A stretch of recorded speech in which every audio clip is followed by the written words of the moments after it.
다음에 내종 훈습이 있다. 공부를 해 나가는데 서로 알게 모르게 영향을 주는 그런 것들이 있는데, 근본적인 훈습이 이제 우리 진여 훈습하고 무명 훈습 두 가지가 서로 돼서 한편으로는 중생이 흘리기도 하고 한편으로는 부처가 되기도 하죠. 연법, 정법이, 연법이라고 하는 것은 중생으로 삶을 사는 거죠. 그러니까 아까 말한 무명의 가장 큰 특징이 업계고상이에요. 이 업계고상인 매일매일 우리 삶에 있으면 가장 강력하게 중생으로 살고, 그것이 연법의 가장 큰 모습이죠. 정법은 반대로 업계고상이 없는 거죠. 이게 매일매일 삶이 즐겁죠. 삶이 이제 완전히 두 가지인 거예요. 업계고상이든지 아니면 즐겁든지. 정법의 삶의 결과는 삶이 행복하는 거예요. 연법의 삶의 결과는 삶이 행복하지 않는 거예요. 그래서 내가 행복하지 않는 시간이 행복한 시간보다 더 많으면 그것은 업계고상을 더 많이 경험하는 거고, 행복한 시간이 행복하지 않는 시간보다 더 많으면 나는 진여 정법을 경험하고 있는 거예요. 이 두 가지가 단절하지 않고 계속되면서 이제 훈습이 시작되는 거예요. 즉, 업계고상도 다음 찰나에 또 업계고상을 만들기도 하고, 행복하지 않는 것도, 또 행복한 것도 다음 찰나에 또 행복한 것을 이렇게 만든다 이 말입니다.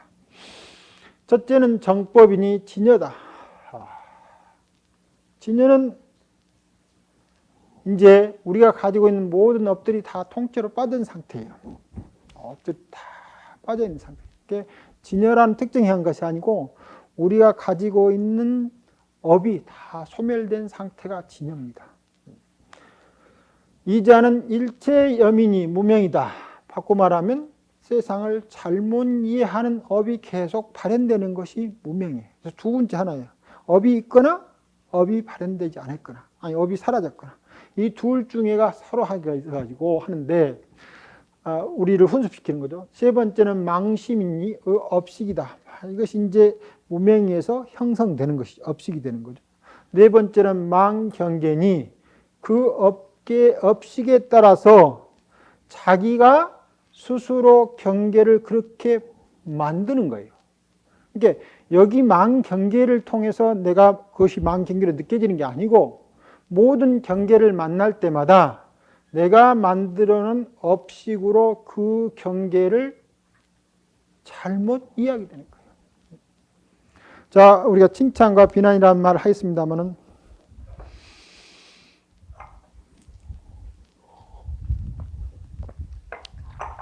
자, 누가 나를 비난한다. 자, 경계죠. 자, 경계입니다. 비난하는데, 비난을 듣는데 내 쪽에서 마음이 평안해져 버리면은 비난이라고 하는 경계가 그 순간 사라져 버려요. 그 다음에 이것이 사라지는 것을 제대로 느끼는 것이 무엇이냐. 비난한 사람의 업력, 그 사람이 나를 비난할 때 마음에 쌓인 분노가 나한테 아픔으로 느끼는 거예요.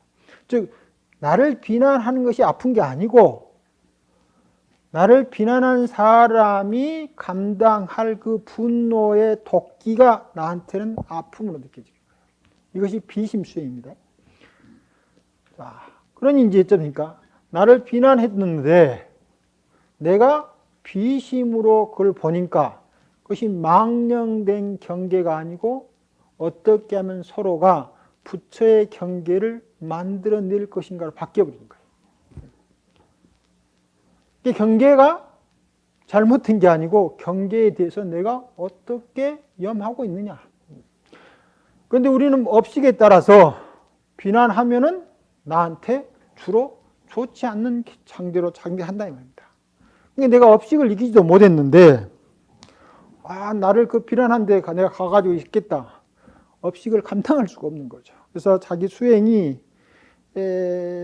아직 미치지 못하면은 몸을 어디다 두어야 될 것인가를 잘 살펴가지고 그것이 나한테 망경계로 작용하는 곳은 될 수 있는 대로 덜 머물러야 되는 거예요. 만일 그 경계에 자주 머물면은 처음에는 약간의 수행 공덕이 있어서 그 망 경계에 대해서, 즉 비난에 대해서 편안해질지 모르지만 두 번, 세 번 가면은 이제 점점 힘들어야 돼요. 그래서 말한 모든 육진 경계, 내가 살아가는 모든 만나는 곳들이, 눈이 만나는 곳, 아니 비설신의 모든 경계를 망령되이 짓는 그런 작용들을 하지 않아야 된다. 그 다음에 이 훈습 이제 되돌았죠. 그래서 내가 정법으로 살 것인가. 이제 뭐 수행자들도 이고등락이니까.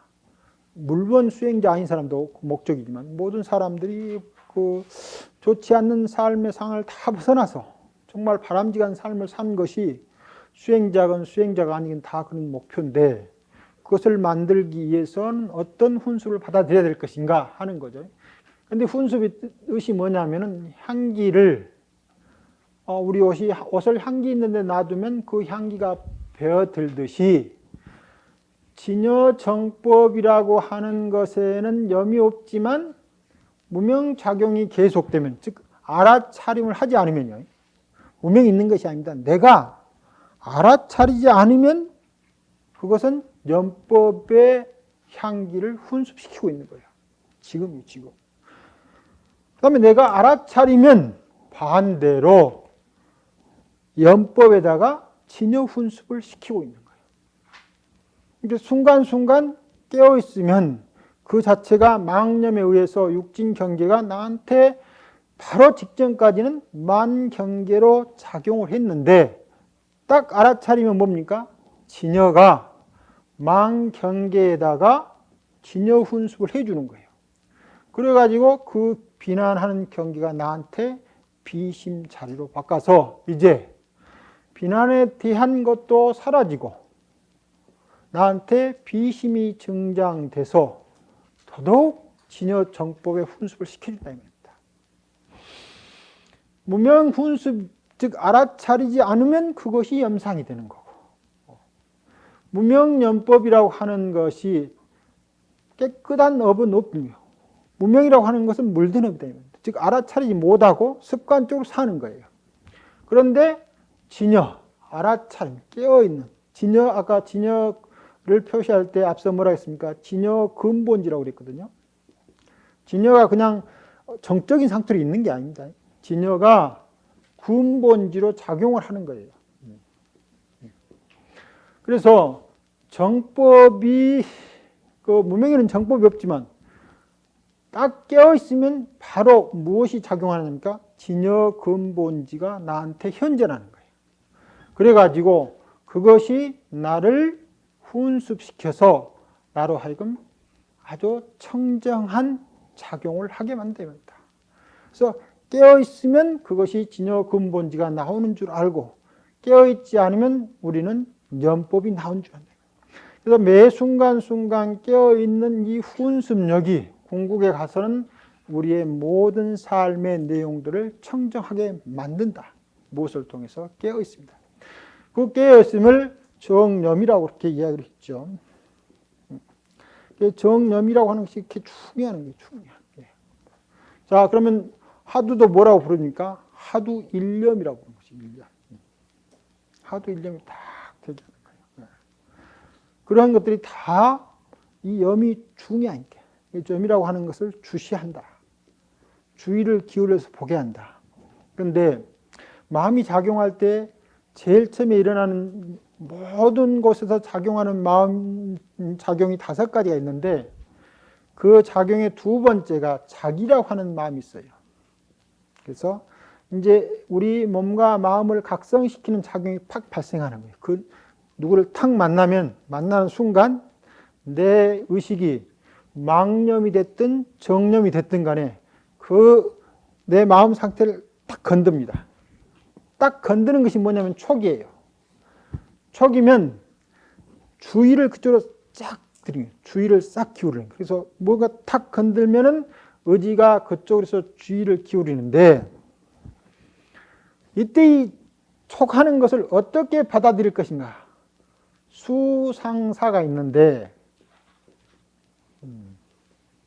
촉자기 수상사라고 하는 것은 정념을 하고 있든 망념을 하고 있든 무엇을 하고 있든 항상 그 저변에 작용하고 있는 마음이에요.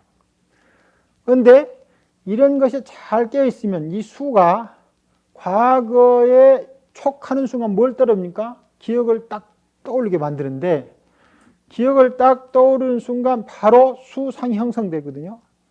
근데 여기를 따라가 버리면은 깨어있지 못하는 거예요. 그것이 일어난 줄 딱 자각을 하면은 이것이 현재념을 지배하는 쪽으로 작용을 하지 않아 가지고 갑자기 뭐가 됩니까?